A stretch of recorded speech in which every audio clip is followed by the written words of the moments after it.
Today we study about science. Our first topic of science is crop production and management. Food provides nutrition to all living organisms. It is a basic need of all of us to grow and survive.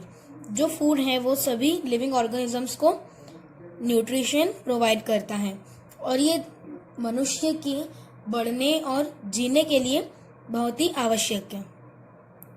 The plant can make their food themselves. This is the reason they are called producer.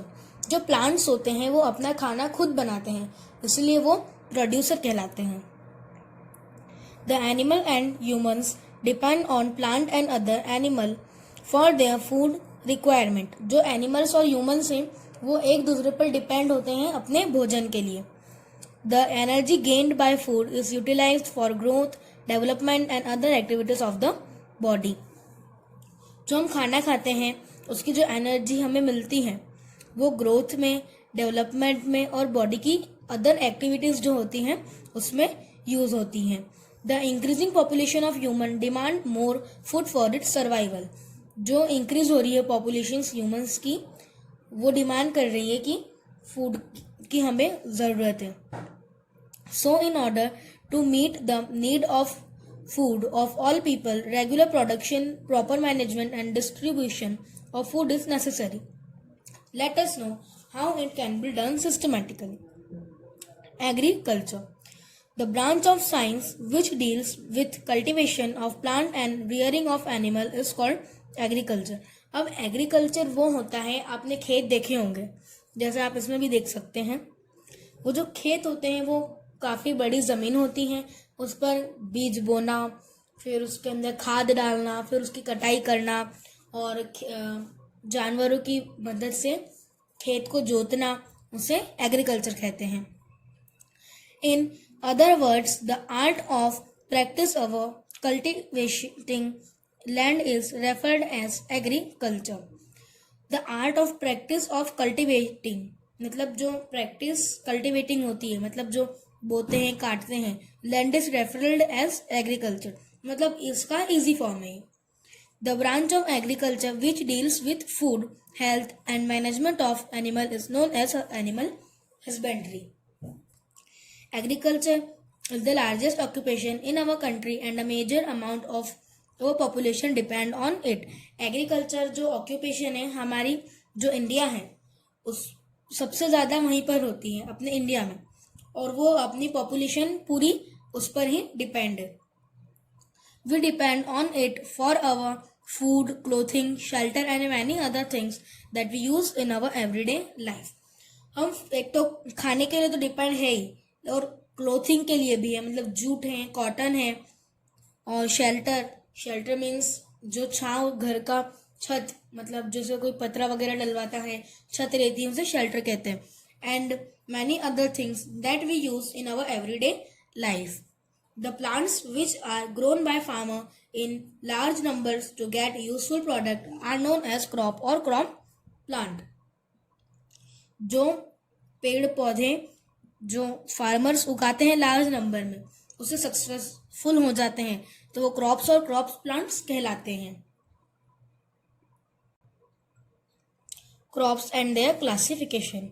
Crops are the plants grown and cultivated together at one place on a large scale. अब जो crops होते हैं वो एक बहुत बड़ी field होती है, यानी कि खेत, उस पर उगाए जाते हैं और उसी पर उसकी कटाई होती है. Depending on various factor there can be different type of crops in India. India में कई प्रकार के क्रॉप्स होते हैं. Okay, on the basis of cropping season. अब जो क्रॉपिंग सीजन है उसके according, on the basis of cropping season, crops can be rabi crop and kharif crop. Rabi crop और खरीफ क्रॉप बेस्ड है सीजन पर. राबी क्रॉप क्या होता है? The crops which are sown in November and harvested in April are called rabi crop. For example wheat, barley, mustard, gram, pea etcetera.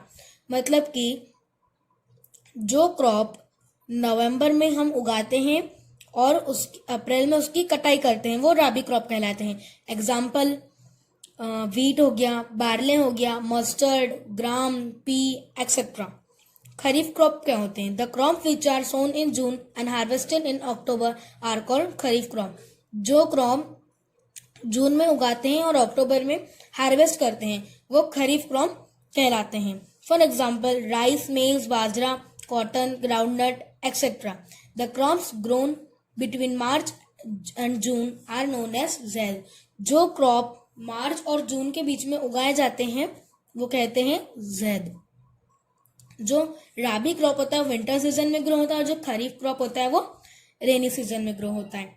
On the basis of their uses, depending on the uses of crop, they can also be classified as farm crop, commercial crop और horticulture crop। ये कुछ type के uses के दिए हैं, आप इन्हें note down कर सकते हैं। आपको करना हो तो वीडियो स्टॉप कर आप कर सकते हैं और अपन अभी आगे की तरफ बढ़ते हैं। On the basis of their life span, the life span of the plant can also be deciding factor for the classification of crop। इसका कहने का मतलब ये है कि जैसे कोई क्रॉप है वो अपन ने एक बार उगा दिया, फिर वो 2 साल तक चलेगा, वो 3 साल तक चलेगा या 1 साल ही उगेगा, फिर हमें उगाना पड़ेगा, वो हम अभी पढ़ेंगे। According to the plants can be classified as annual, biennials and perennials. Okay, जो एनुअल क्रॉप्स होते हैं वो 1 ईयर मतलब कि एक बार उगाओगे, फिर उसकी फसल आएगी, फिर उसकी कटाई करेंगे, फिर उगाना पड़ेगा, बार बार नहीं होगा वो, जैसे वीट और राइस एक्सेट्रा।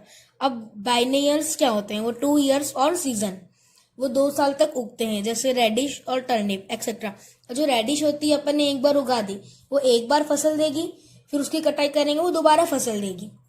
फिर ये पेरेनियल्स मोर देन 2 ईयर्स मतलब 2 साल से ज्यादा, जैसे हम रोज मतलब गुलाब का फूल उगाते हैं, मतलब पौधा उगाते हैं, तो उसके फूल तो आते ही रहते हैं, बंद हुआ है कभी उसमें फूल आना? नहीं, तो वो perennials. Okay, amazing fact, fruit farming began sometime between 6000 and 3000 BC. Figures were one of the first cultivated fruit crop. Okay, method of crop production. All the activities which are involved in cultivation of plant from sowing to harvesting are known as agriculture practices। अब ये वाला जो हमारा topic है ये अपन इसे कल cover करेंगे।